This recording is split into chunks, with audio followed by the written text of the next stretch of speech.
taifa letu, nyumbani kwetu.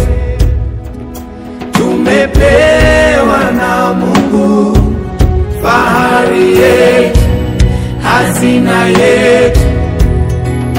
Tumejengwa kindugu, utu wetu, lugha yetu, alama za tunu zetu, ardhi yetu, urithi wetu, siviko vichwa mali. Akulinde Mola, akulinde, alinde mipaka yako, akulinde Mola, linde anga lako, ardhi yako Mola. Tumeshaionja Tanzania ya leo, tumekula vya kwake, tumekunywa vya kwake. Tanzania ya jana ilitengenezwa na wajana, tumeifaidi leo kwa kazi waliofanya. Tuwatengeneze wale wajao, waikute iko salama Tanzania ya leo. Msaidizi wa Jeshi la Zimamoto na Uokoaji mkoa wa Mbeya, lakini pia ni makamu mwenyekiti wa mabalozi wa usalama barabarani na rais wa mkoa wa Mbeya.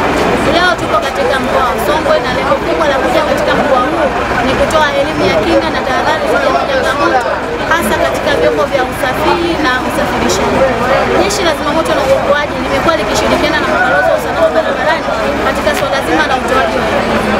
Leo hii tumetoa elimu kwa makundi mbalimbali. Tumeweza kutoa elimu kwa madereva pamoja na utingo, lakini pia tumeweza kutoa elimu kwa abiria. Tumetoa elimu ya kujikinga na majanga ya moto, hasa katika swala zima la matumizi sahihi ya namba za kifaa cha kuzimia moto ambao tunaita portable fire extinguisher, lakini pia tumetoa elimu jinsi ya kutumia au njia sahihi za utoaji wa taarifa za majanga Jeshi la Zimamoto na Uokoaji kupitia namba za ambao ni 114.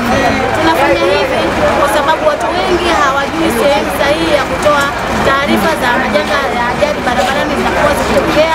Hivyo Zimamoto tumekuwa na jukumu kubwa la kupita maeneo mbalimbali katika stendi hii kutoa elimu hiyo ili watu waweze kujua ni jinsi gani wanaweza kutoa taarifa Jeshi la Zimamoto na Uokoaji. Sambamba na hilo pia tumetoa elimu juu ya majukumu ya Jeshi la Zimamoto na Uokoaji.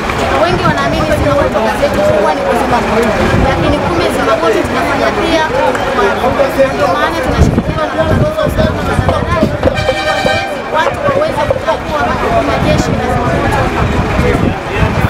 Hali ya utoaji wa taarifa kwa wananchi ukilinganisha na miaka 5 iliyopita, kwa sasa ikoje kwa Jeshi la Zimamoto na Uokoaji?